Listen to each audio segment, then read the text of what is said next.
This isn't a video about St. John's, but I gotta let you in on a little secret idea I had for the city back in the day to give context to the rest of the video. When I was a teenager, I started to think about how I might one day leave my mark on the city of St. John's. I decided way back then that when I eventually get like really rich, I was going to build a big bridge across the harbor.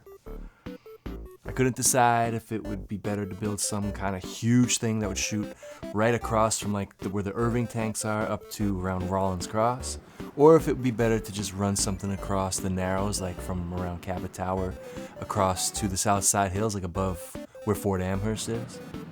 All I knew was that St. John's needed a big fancy suspension bridge for some reason. I know we already got Cabot Tower and Jelly Bean Row and lots of other things. I just wanted to find a way to leave my own mark on the city. I wasn't even concerned about what I was actually connecting or if a huge bridge was actually needed at all. I just wanted to be responsible for adding something big and beautiful to the city skyline. In my mind, big, beautiful suspension bridges do that better than anything else.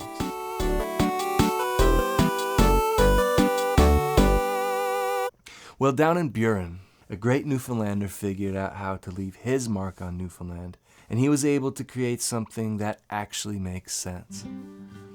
Maybe it's something we didn't know we needed, but it's definitely a huge contribution to the province, and specifically to this area. Smuggler's Cove Roadhouse is one of a kind. It's a bar and grill with great food and service. They recently added a few cool options for overnight accommodations, and they offer guided boat and hiking tours and other things too. Of course, they have the Old West Frontier Town, which is initially what caught my eye when I first saw the place on the news, I don't know, a few years ago now. The Frontier Town is mostly just facades, but they do set things up in some of the quote-unquote shops for special events, and some of them are open during the peak tourism season for certain things. Like, there's an ice cream shop in one of them and a virtual reality arcade in another, for just two examples that I'm aware of. There's concerts and gatherings and all kinds of good stuff out in the main outdoor area when the weather's good.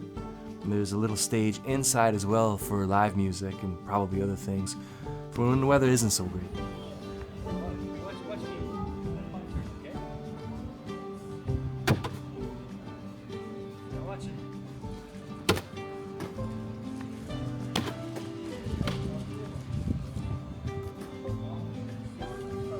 The restaurant itself is a really good road trip destination, but it's a lot more than just a restaurant.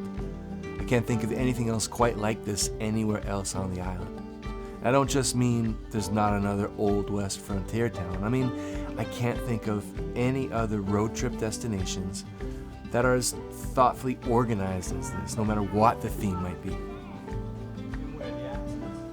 When it comes to telling you about why a place like Smuggler's Cove even exists in the first place, I don't think I could put it any better than the on-site memorial to the man who created the idea does. The visionary behind Smuggler's Cove, Tom Hollett, is remembered as much more than a local businessman or philanthropist. He was a presence, a man who truly believed in the potential that exists here in the Buren area. With strong family roots in the area dated back to the 1800s, Tom worked to preserve heritage, culture, and the magic of his home.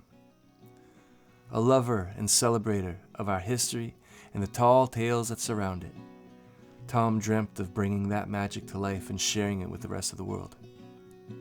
Unfortunately, Tom's life was tragically cut short, but his legacy lives on here at Smuggler's Cove.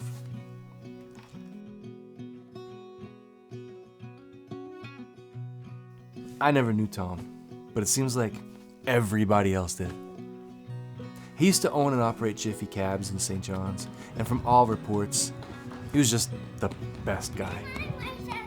He seems to have been a model for all of us to follow, and I really hope that one day I actually am able to do something that impacts Newfoundland and Labrador even 1% as much as what he has done. My understanding is that Smuggler's Cove isn't even the only thing Tom contributed to the town of Bearden, or the area, in life. It's just the thing that caught my attention, because it's incredible. Now please understand, if you're looking for the Eiffel Tower or Niagara Falls or Disneyland, this ain't it. What this is, though, is the result of an idea dreamt up by a man with the means to do something special, if simple, in a place that really needed some kind of a boost. My bridge idea was nonsense, based on nothing other than a personal appreciation for bridges and a desire to be remembered after I'm gone. It's an example of thinking big, sure, but it was a ridiculous idea. Smuggler's Cove was nothing more than an idea at one point. It was an ambitious idea from the start. It was never a place that was going to build itself. It wasn't in a location with a plug-and-play customer base. This was basically a cornfield in Iowa that required a dreamer with a few dollars in their bank account to build a baseball field. Tom built it, and they keep coming.